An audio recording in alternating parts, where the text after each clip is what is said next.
लेकिन आज पूरा जो ये मामला हुआ, किस तरीके से नाटकीय रूप से पूरा कहानी हुई, जरा वो कहानी फटाफट आपको बता देता हूं। 12:30 बजे की वक्त होगा जब पवन खेरा रायपुर की फ्लाइट में चढ़े हुए थे बाकी कांग्रेस नेताओं के साथ। इंडिगो की वो फ्लाइट थी। इंडिगो के मुताबिक पुलिस ने उन्हें प्लेन से उतार दिया। खेड़ा साहब के साथ कई और कांग्रेस नेता भी थे, वो सब भी फ्लाइट से उतर गए। उन्होंने वहीं धरना प्रदर्शन शुरू कर दिया। 12:30 से 1:30 बजे के बीच में दिल्ली के एयरपोर्ट पर हाई वोल्टेज ड्रामा लगातार जारी रहा। विमान के बाहर आकर कांग्रेस नेताओं ने धरना दिया। पुलिस के साथ बहस करते हुए कई कांग्रेस के नेता दिखाई पड़े, उनकी कुछ तस्वीरें भी आपको दिखाऊंगा। फिर उसके बाद 1:30 बजे करीब असम की जो पुलिस है उसने एयरपोर्ट से पवन खेरा को गिरफ्तार किया और फिर प्रधानमंत्री नरेंद्र मोदी पर आपत्तिजनक टिप्पणी करने के लिए उन्होंने कहा कि आपको गिरफ्तार कर रहे हैं।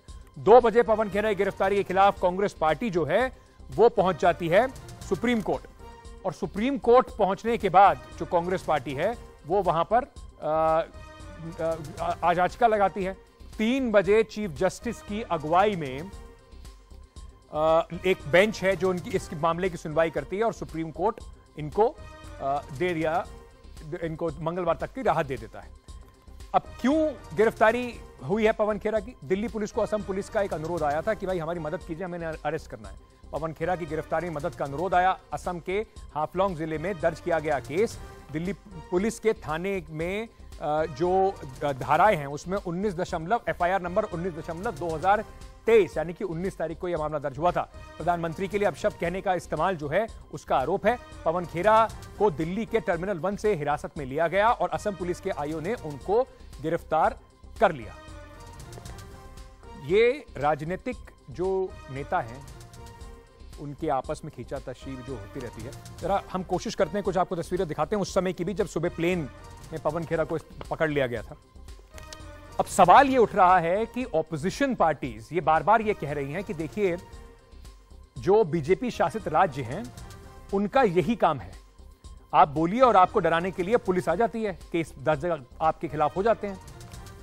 पर इन सब में क्या कहीं ना कहीं असम जो है, हेमंत बिस्वा शर्मा जहां पर मुख्यमंत्री है, बीजेपी की सरकार है, वो आजकल कुछ ज्यादा ही एक्टिव दिखाई पड़ रहा है। वो लग रहा है कि वही ऑपोजिशन पर नकेल कसने के लिए सबसे ज्यादा असम ही एक्टिव दिखाई पड़ रहा है। ऐसा मैं क्यों कह रहा हूं यह भी जरा आपको बताता हूं कि क्यों और ऐसा लग रहा है कि विपक्षियों पर पहले भी केस हुए, क्या विपक्ष की आवाज दबाने की कोशिश है और असम जो है इसमें लीड ले रहा है।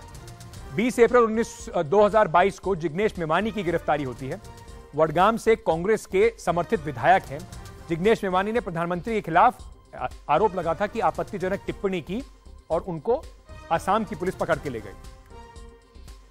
जून 2022 में महाराष्ट्र की जब राजनीति में भूचाल आ रहा है तो कहां जाते हैं सारे विधायक, जिसको कहा जाता है ऑपोजिशन के द्वारा ऑपरेशन लोटस।